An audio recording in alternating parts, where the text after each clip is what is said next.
You are now being joined to your conference. But Your line has been muted. take advantage of faster growing markets in those fast growing emerging markets, as some would call the BRICS, which is Brazil, Russia, India, China, South Africa, and then those CIVITs, which are Colombia, Indonesia, Vietnam, Egypt, South Africa, are where those fast-growing markets where organizations need to be able to set up operations and run to be able to grow and deliver better, greater stakeholder value to their shareholders. The complexity that is being driven is ever increasing around complexity around legislation, compliance requirements, and this is what makes it more challenging for organizations to expand and grow into those locations, with the requirement of physically being there to deliver the business support to each of the clients around the world. Due to the complexity, the model hasn't changed because it is really reliant on having that local expertise balanced with good technology and good coordination to deliver those global services.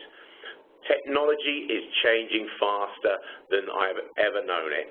There is increasing investment in technology through the cloud, and there's increasing demand for digital, mobile, HR services to certainly manage the build-up to gross activity for payroll, combined with the utilization of robotics, artificial intelligence, will start to help solve some of the challenges that people have got today.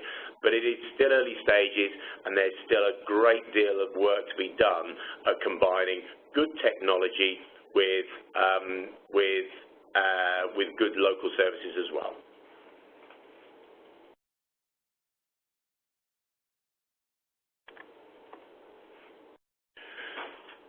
So now on to really what we're looking at, which is to take you through the process that we would recommend to all clients to make sure that the implementation of multi-country payroll goes in the way that you would want.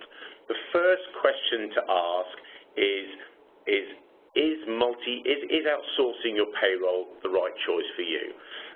For many clients we talk to, the growth and the change is being driven through implementation of new global ERP solutions like Workday, Oracle, SAP, Fairsail, and Microsoft, etc., with organizations looking for more efficient operating models to move around the world. There are really four options that I would look at. There's always those in-house payroll software systems, and some of those do grow across multi-country, but there is no one system that you can press a button and run your payrolls around the world in multiple locations. Then you've got both global and local in-house bureau systems, which was where I started my life over at Ceridian and Centerfile, where we were a traditional bureau payroll provider. And then you're looking at those more regional and local outsourced payroll vendors. And then finally, there is that option to look at one single vendor to outsource all of your either regional or global services too. So it's really important right up front to understand, is outsourcing the right decision for you?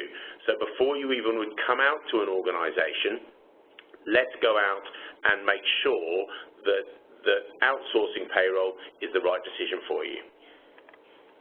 The next part of the analysis and planning is looking at the key drivers that will take you through what I would call the target operating model.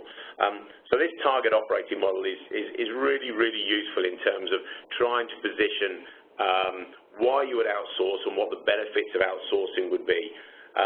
Today, 90% of companies that we talk to want to either reduce or manage the costs more effectively, increase the control and compliance they have with their global payroll operations.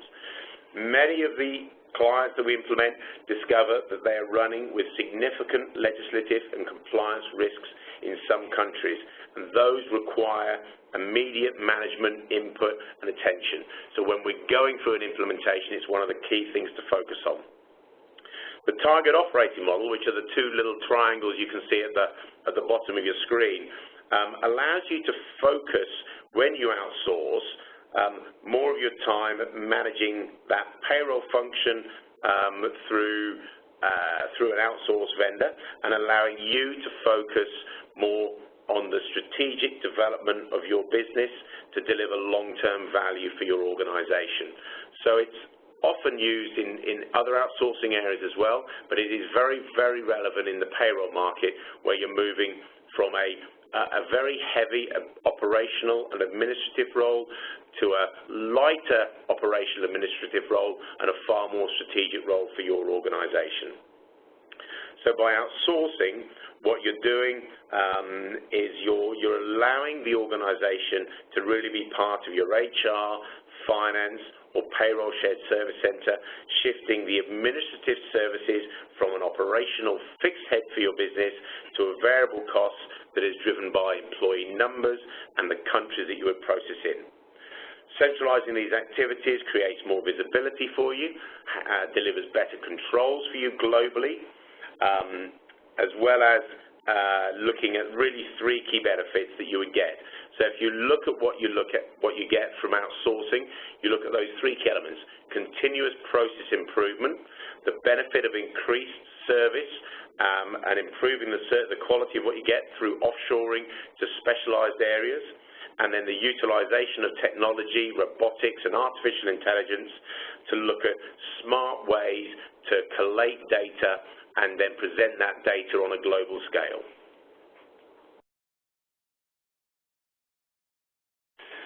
This is a really useful slide. It really breaks you down into helping you look and consider what the business case should look like. One of the great challenges that we always come across when we're talking to HR and finance people is how do we build a robust internal business case if we are going to look at outsourcing. So deciding whether to globally outsource, to locally outsource, and what will that business case look like means that you need to look at three core areas. One is governance, the second is vendor costs and considerations, and the third is how you're set up internally. If you start at the left-hand side of this arrow, you're looking at governance. Ensuring that you as an organization have internal strategic stakeholder alignment to buy into global outsourcing is absolutely fundamental. So finance, HR, procurement, legal, IT, and shared service leadership must be bought into the idea of outsourcing to a single vendor or maybe regional vendors. In our experience, we probably get somewhere between 60 to 70% of the organizations that we talk to initially never go to implementation due to a lack of internal alignment and a global agreement of what they want to do on a global scale. So that's that first box. The second three boxes are around the vendor. So reviewing the vendor costs. And I was on a call yesterday with a client who we were talking about vendor costs. And vendor cost is not only the contracted payroll costs you've got today, but also if your current contractor ends up requiring additional support or you as a client end up needing to get additional work done by an additional vendor at a local level. So when you're thinking about what the true total cost of ownership, it is not cost, it is not just your current cost, but it's every single one of the suppliers that you may have to go to for extra advisory work to get the service you need at a local level. The second and really, really important thing if you're looking at outsourcing is reviewing your current contractual status. Review what the termination clauses are on for each of the clauses, for each of the contracts you have, and ensuring, I would always say, when you're putting in the contract, make sure there's a transition service agreement in place that would mean that when you decide to transition from one provider to another provider, that you will get the relevant support from your current provider to provide the data in the format that you would request, so that when you do implement a new system or a new service, that is supported through the process as well. And the third, which I think is really, really important, and I've experienced this as a user of global services, but also as a provider of global services, is the cost for managing multiple vendors around the world is huge, not only from local cost of management, but from global procurement with the additional requirements around compliance and legislation, and sometimes the legal costs it takes to just get the contracting in place on a global scale. So managing those vendor costs and understanding what it truly takes to manage a payroll is really significant. And then on to some of the internal elements, looking at the internal costs and how are you going to be looking at managing the treasury elements of your payroll function is really fundamental, and making the decision of how that payroll is managed from a treasury perspective is really, really significant in terms of the costs. So making that decision and understanding what those costs are is really key. And then looking at the realistic IT costs, truly understand how much IT costs it takes you to run and implement the various systems you've got around the world, and what that takes when you're operating in a non-cloud environment as well. And then the last and the really simple one is truly do the analysis of what it costs from an FTE headcount perspective at a local level and a global level to manage the end-to-end project as well. So that's the analysis and planning stage. The next is about managing risk and compliance. Through the implementation phase, managing risk and compliance must be an absolute priority.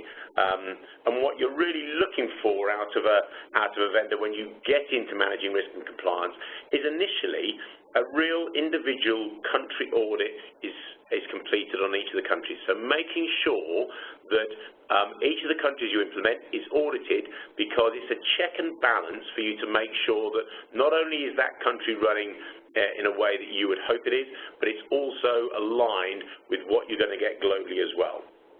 Secondly, is review the current vendor's processes and controls to identify and fix any concerns.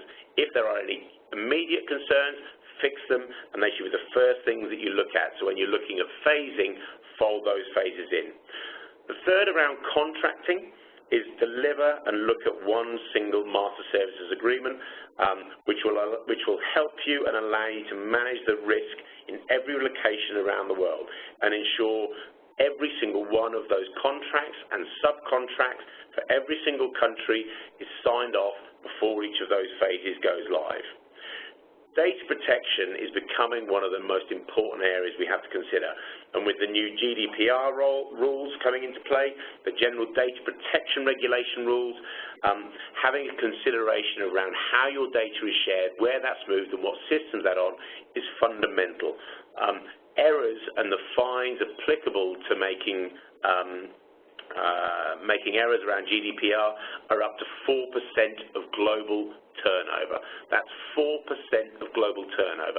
That is absolutely enormous in terms of potential fines open to you for data breaches. So really make sure that the organizations you work with are robust around their systems, their security access, and how they share data. And a nice way to look at that is looking at the control frameworks they have, and either around ISA 3402, SAS 70, or certainly by following the ICAEW AAF 0106 principles when you're looking at rolling that out around the world. So it's really, really important around the regulation and compliance and payroll compliance that you're dealing with an organization that knows what they're doing, not only globally, but also locally. Now I want to just talk about the resources and project governance, and it is one of the most important elements that we would look at when you're looking at successful implementation of global projects. For me, there are really 4 key lessons to consider. One is ensure that there's an integrated implementation team, both globally and locally. You cannot do it just from a local level because you will not get what you require at a global level. You cannot also just not do it from a global perspective because the requirement for having those local audited, local implemented payrolls is really really fundamental to a successful implementation. So strong resources at global levels and local levels from all stakeholders involved in the process. Ensuring that as a client that you have got your own internal project management leadership and sponsorship at board level. If you have not got a formal sign-off procedure at board level as you're implementing global payrolls and multi-country payrolls, you will not really get a successful implementation over the payrolls that you're looking to implement. Joint governance throughout the project is really fundamental. So through transition to hypercare, and probably we would recommend for at least 1 year into go live. So that joint governance throughout the project, and the projects we work on, we have multiple levels of governance that you're looking at, not only in implementation, but also once you get into go live as well. And then having a really robust session, so at the end of every phase that you would look at, you would do a lessons learned. What do we learn? How do we improve? How do we do it better?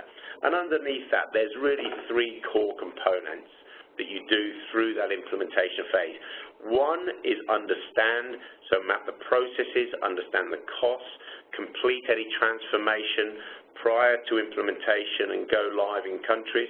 The second is key around prioritizing that phase plan and really dealing with those potential issues up front and as soon as possible. And then third is how do you improve? Improving through driving efficiency, through process improvement, leveraging technology, offshoring, and looking at recommending changes to your multi-country payroll to move rapidly to ensure your payrolls are run in a compliant fashion. And then at the end of each phase, you would always do that lessons learned session in conjunction with the client as well and with your providers. This is a really, really helpful slide, and I would use this for not only payroll, but I've used this sort of methodology for how do you manage suppliers on a global scale as well. It is a best practice slide to help organizations manage governance, manage and work with your supply chain, whether this is a single vendor or multiple country vendors.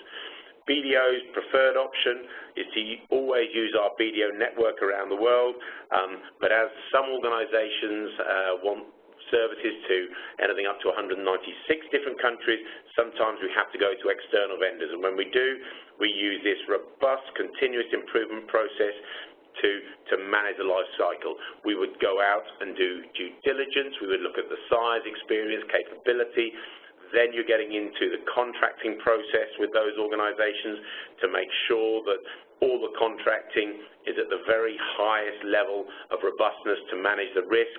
Then you're into implementation specifically for you as a client around making sure that every single one of the vendors understands the systems, the training that is required, and has that robust governance structure in place.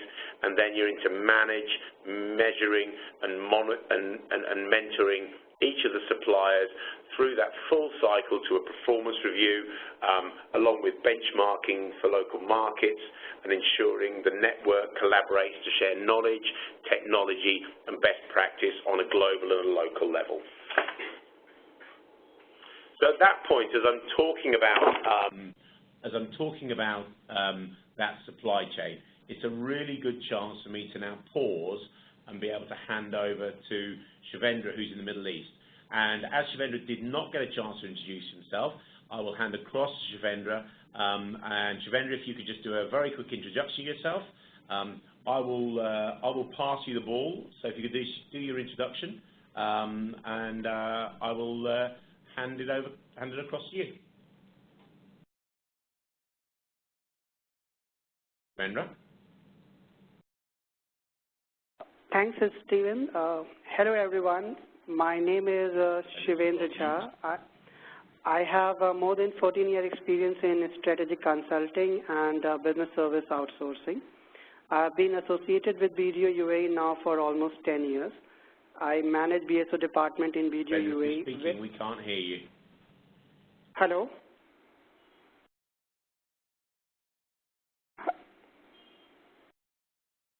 Hello?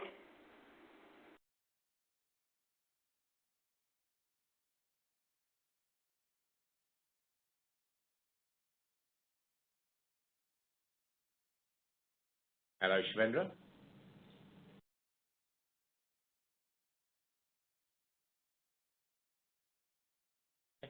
Shivendra, go ahead. Thanks, Stephen. Hello, everyone. My name is Shivendra Jha. I have more than 14-year experience in strategic consulting and business service outsourcing. I have been associated with BDO UAE now for almost 10 years.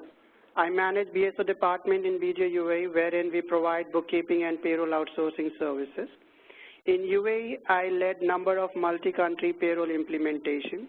And today I'm very delighted to get this opportunity to share our experience from one of our last multi-country implementation, which is going to be today's case study.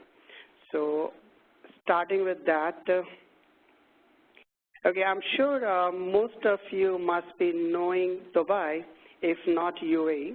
So Dubai is known for its fast transformation, which is visible from this slide, showing how it has changed in the last 25 years. This is a land that fosters knowledge-based innovation, change management, and technology drive in its entire ecosystem, led by its dynamic leader. So moving from this context and setting the tone for our case study, which is related to one of the multinational oil and gas companies. So this project has 3 multiple locations involving UAE, Oman, and Iraq. And the key thing of this project was like the combination of 2 jurisdictions having a taxation zone and the non-taxation zone. So UAE and Oman is a tax-free zone, and the Iraq is a taxation zone, so which itself made this project a bit complicated.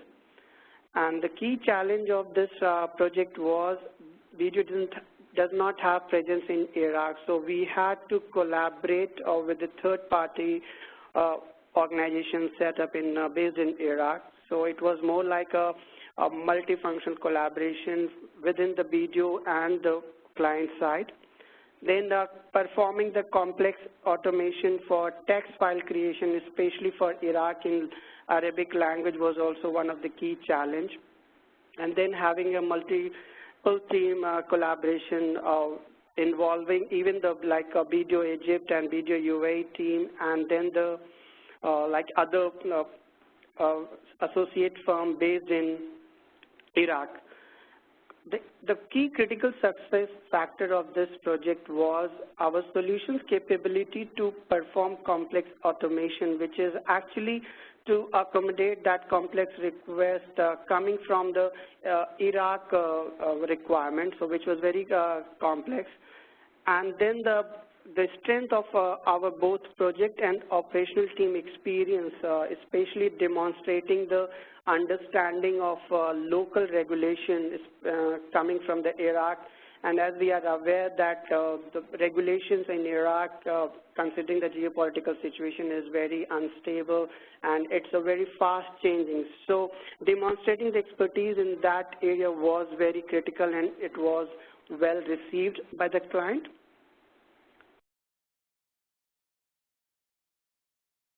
So basically, our entire project was actually divided in 3 phases.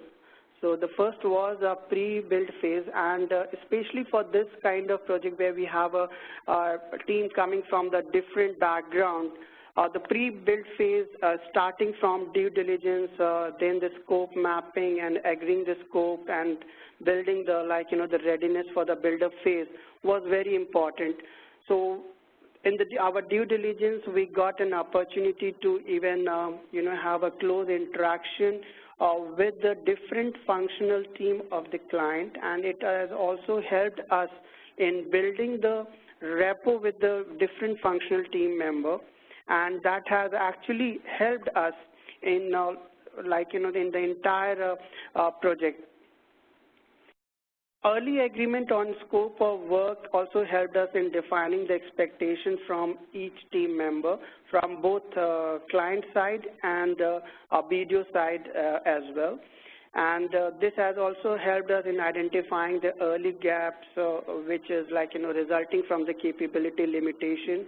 And since we had this very close discussion and workshop during the due diligence exercise, this was very helpful in identifying those. So this entire phase was very critical for this project from two aspects. One is understanding the team and identifying the capability limitation from the client and our side as well. Once we get ready for the build phase, then we move to build and test phase. So build and test phase is started from having the initial onboarding calls and performing the design workshop, documenting the business blueprint, capturing the business rules, and getting ready for developing the system. Now here, the critical part was, since we had the due diligence exercise already done with the client, and the team were same which were there in the due diligence from both sides, the BDO side and the client side. So there was an initial rapport was already built up. So all these onboarding calls and design workshop was very efficient because the people have developed a certain level of trust and confidence, and there was some comfort level already developed. So it was very efficient in terms of developing the blueprint and obtaining the confirmation from the client and getting the system ready for the development. So the relationship and collaboration was very important. Once we were ready for the solution readiness and completing the building and unit test, and that was also for the bilingual solution. So in a single project, we had English and Arabic both. So that was also one of the key things where we had to had a very specific mitigation strategy. So that also we had to consider. Then completing the data migration and data cleansing, considering the fact that it has involved two jurisdictions, one is taxation and other was non-taxation, which also required annual submission and all. So data migration was also important for not only just understanding the legacy requirement and also the potential obligation which results from the last year data. So the data migration was very important. So those concerns were also being considered while doing this data migration exercise. And then performing the system testing and sign-off. The system testing involving generating the report which were in Arabic language and which was required in this specific format agreeable to the local authority in Iraq, requires detailed understanding of the local requirement, local legislation, and even the mood of the department. So that was also very key in terms of getting those kind of level of understanding and then developing the system which is agreeable in that format. So that is all where very meticulously planned and executed. And once we achieved that, we moved on to technical readiness, and we obtained the sign-off from the client, getting the ready for the production environment.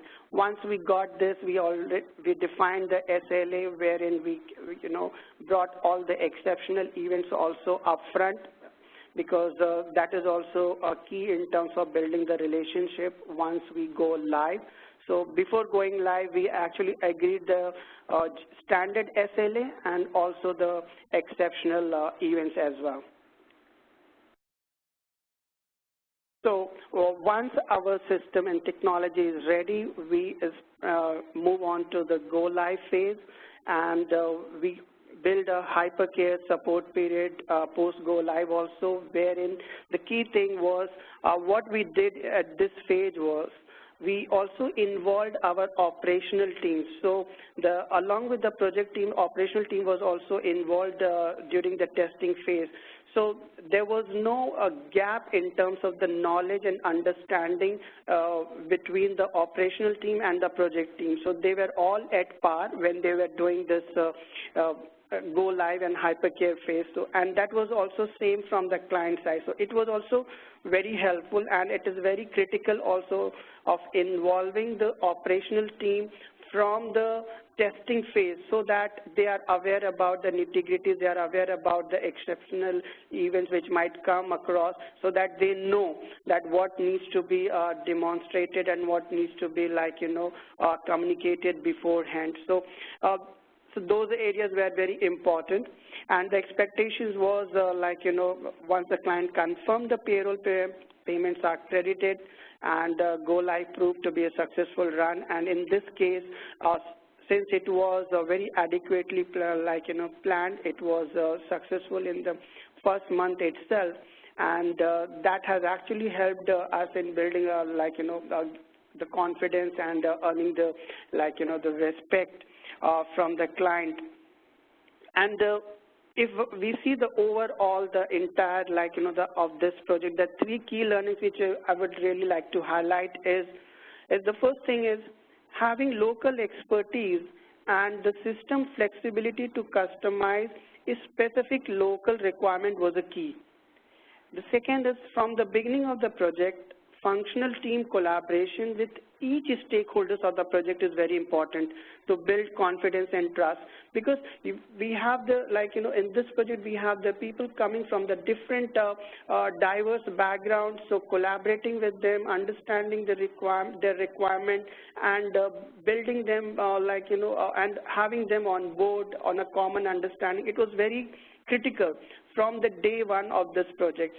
And then considering the diverse background of each stakeholders involved in this project, clear and tailor-made communication is very important, because the standard communication style doesn't work effectively in this kind of project where we have such a diverse group of people working for this project. So that's all from my side. I will hand over this to Stephen now. If you have any questions, we will take those at the end of the session. Over to you, Stephen. Shivendra, thank you very much indeed for that. That was outstanding insight into really what it takes to be able to implement a successful multi-country payroll at a local level. What for me it really highlighted was the requirement of having really great local expertise that you've demonstrated through the slides that we will obviously share with everybody today.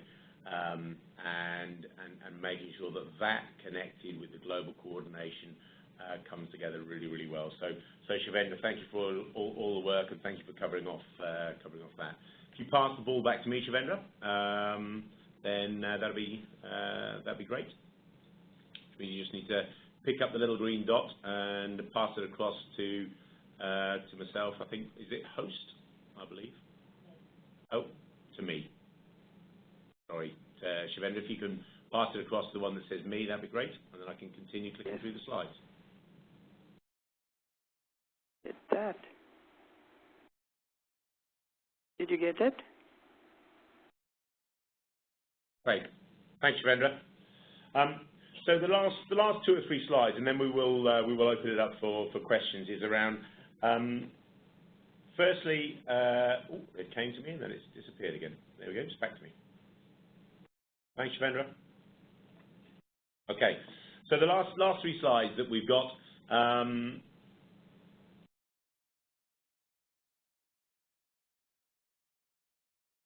Just looking at a few other people around the room. Are we? Is the slide moving around from one person to another? I'm the presenter now. Perfect. Cheers, Shivendra. There we go. Perfect. Okay. The last three slides. Firstly, and really, really importantly, is around setting internal expectations. On a very recent implementation that we worked with clients on, which was across 49 countries, it actually took about 18 months and a significant investment on on both the client side, the local offices side, and also from BDO as well. So really making sure that you're going to get a return on investment over a longer period is essential. If an organization, if you as a client are coming to a provider and say, I only want to sign a one-year contract because I want to get it implemented and I want to see how it goes, you are unlikely to get a successful return on investment from the project. Return on investment for us and benefits start to come out after 2 years, and really from 2 years going forward is where you start to get that. So the contract length we would look at recommending would always be anything from 5 to sometimes 7 years. One of the things we would absolutely talk about is build in contingency, and things go wrong. And when things go wrong, you need to have that contingency in the project to make sure that that if they do go wrong, you've got a little bit of wiggle room to make sure the implementation of the project happens in the right way. So setting expectations around timing is fundamental, and then the phasing. And I know we've had one question come through around cascading and phasing, and I'll deal with that at the end of the presentation. But we would always look at grouping countries or sometimes payrolls into anything from up to 5 to 8 countries or payrolls per phase. So you can see why that long project took 18 months to implement. The reason for doing that is primarily because of the resources required on you as an organization to be able to make sure this is communicated and run around the world in the right way. We would also ensure that there are at least 2 parallel runs for every single one of the payrolls that you run and you're transitioning from one provider to another provider. That transparency through implementation and making sure that communication is key. These global projects do not work if you do not have open and transparent communication. Raise issues early on both sides. Do not hold until governance meetings. If you've got an issue, raise it, deal with the issue, find a way of making sure that issue does not happen again, and then move on.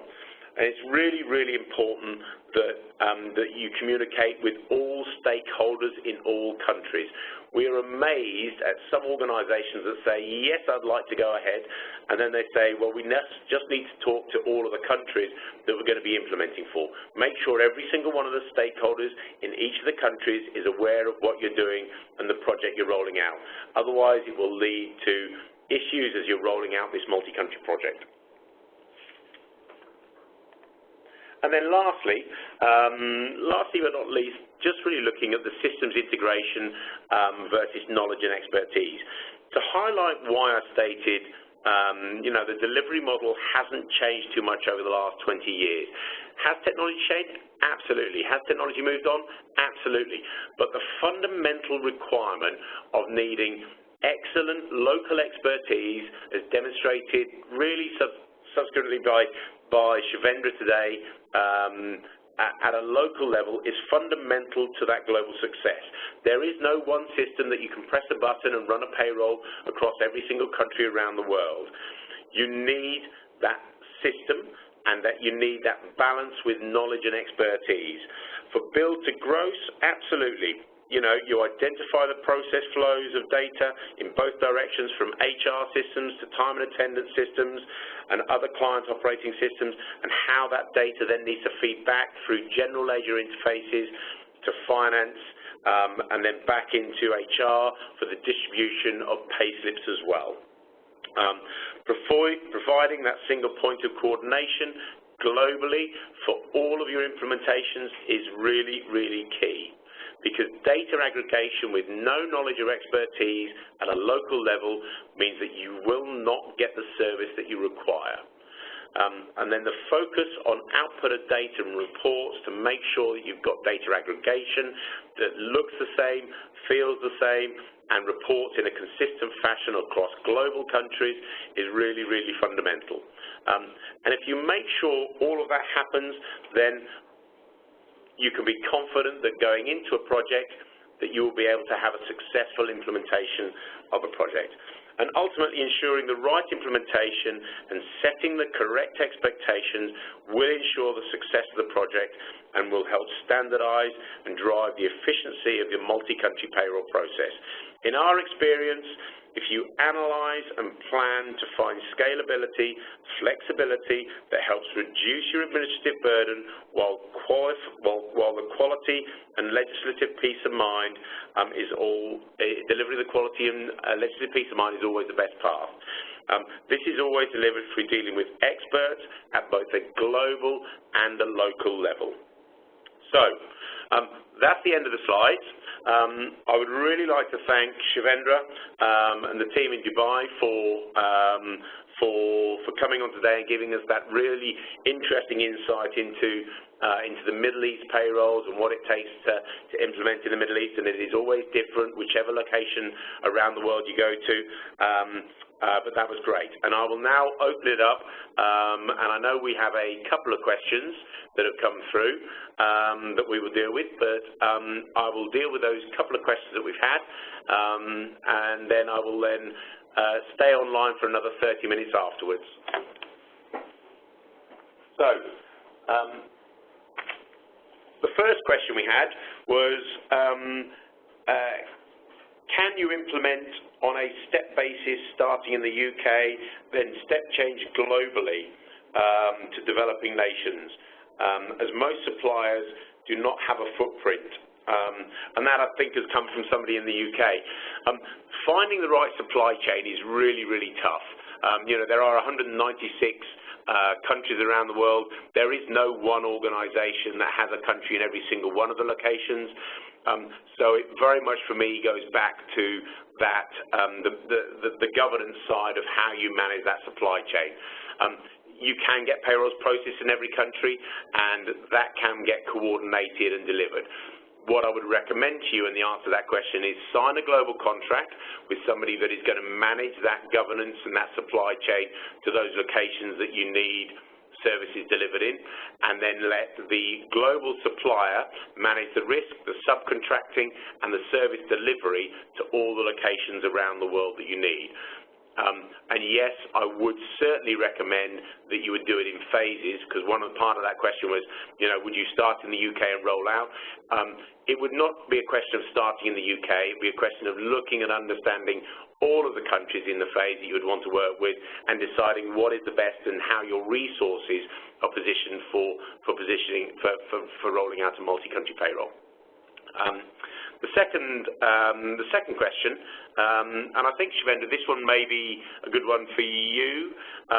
Can you provide an indication on the employee headcount of the case study to get a feel for the size of the implementation? So it's just an idea, Shivendra. I don't know whether you could open up your mic quickly and just let people know how big that implementation for the employee numbers was in how many locations.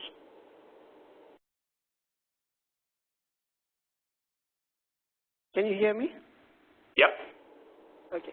So it was around 1,200 to 1,400 headcount involving these three locations, UAE, Oman, and Iraq. Great. Thank you very much, Shivendra. Perfect. And I'm just looking at my team here. Are there any other questions? Hold on just a second. Okay. So that is all the questions that we had coming through. As I said, I will be staying online for the next 30 minutes to deal with any questions that do come up. Thank you very, very much to all the people that came on today. I think at a point we had nearly 100 people dialed in and logged on to the call, so it's great. Please, we will be sending out the slide deck to everybody, and if you do have any questions or follow-up required, please feel free to contact BDO directly and myself directly, and we'll be happy to answer any questions. But have a wonderful evening, have a wonderful afternoon, or have a wonderful day if it's first thing in the morning for you people in the United States. Thank you very much. Bye-bye.